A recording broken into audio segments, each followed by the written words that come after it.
আল্লাহ সুবহানাহু ওয়া তাআলার কাছে তওবা করে মাফ চায়।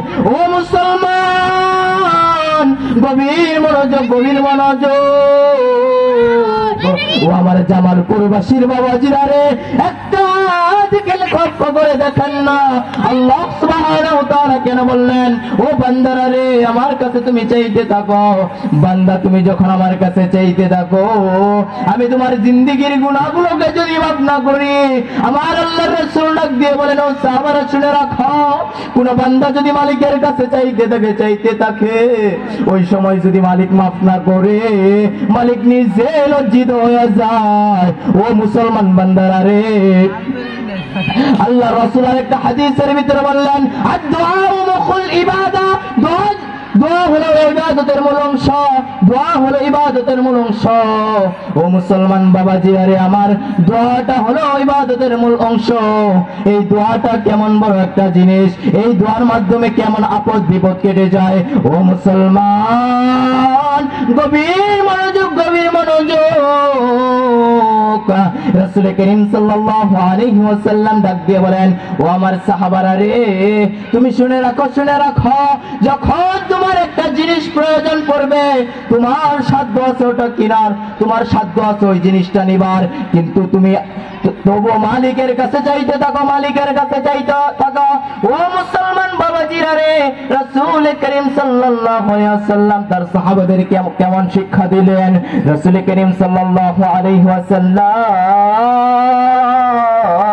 সাহাবাদেরকে ডাক দিয়ে বললেন, ও আমার সাহাবারা, তুমি শুনে রাখো, তোমরা জেনে রাখো, তোমাদের যদি অল্প একটু জিনিসও তোমাদের প্রয়োজন মনে করো, তুমি নিজেকে এটা মনে করো না আমার কাছে টাকা আছে, আমার কাছে পয়সা আছে, আমি কিনে নিব, আমি কিনে নিব, কিন্তু মালিকের কাছে চাওয়ার কি দরকার আছে।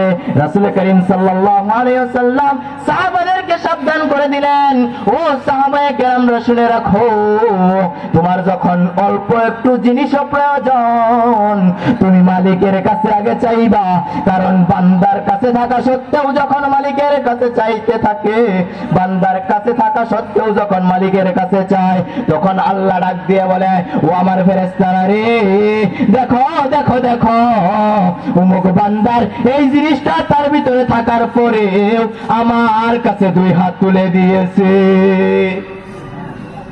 এখন বলতে পারেন যে হুজুর, আল্লাহর কাছে এত জিনিস চাইবো, এত জিনিস হাত তুলে মুনাজাত করব, এটা তো সব সময় সম্ভব না।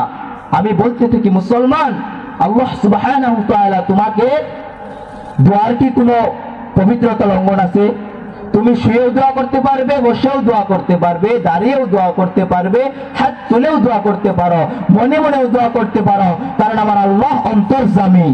কোন মানুষ জানুক বা না জানুক, আমার আল্লাহ দিলের খবর, আমার মনের খবর, আমার তামান্নার খবরগুলো জানে কি জানে না? মুসল্লিরা, সাহাবায়ে কেরাম কেন এই শিক্ষাটা দিলেন?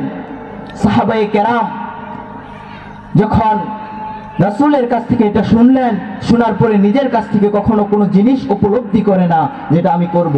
কি বলতে, যদি কোনো কাজ জিজ্ঞাসা করা হতো এটা কি করবেন, মানে অতীতের যেইগুলো কাজ, এটাকে মানে যদি কেউ জিজ্ঞেস করে এটা কি করবেন কি করবেন না, মানে ইনশাআল্লাহ বলে দেওয়াটা, আমার নেকি হাসিল হয়ে গেল, আল্লাহ সুবহানাহু ওয়া তাআলার কাছে আমার চাওয়াটাও হয়ে গেল, ইনশাআল্লাহ আল্লাহ চাহে তো আমি এই কাজটা করতে পারি।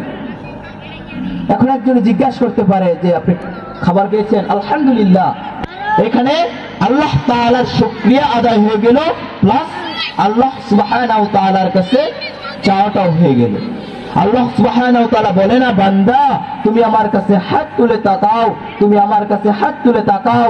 আল্লাহ ডাক দিয়ে বলে, বান্দা তুমি মনে মনে চাইতে থাকো, লজ্জার কারণে মানুষের সামনে চাইতে পারতেছো না, লজ্জার কারণে তুমি মানুষের সামনে যাইতে পারতেছো না, তুমি গভীর রজনীতে শোয়া অবস্থায় আমি মালিকের কাছে ডাকতে থাকো, মালিকের কাছে চাইতে থাকো। ও মুসলমান বাবা জিনারে আমার, আল্লাহ পাক রব্বুল আলামিন ডাক দিয়ে বলেন, ও হাবিব, আপনি আপনার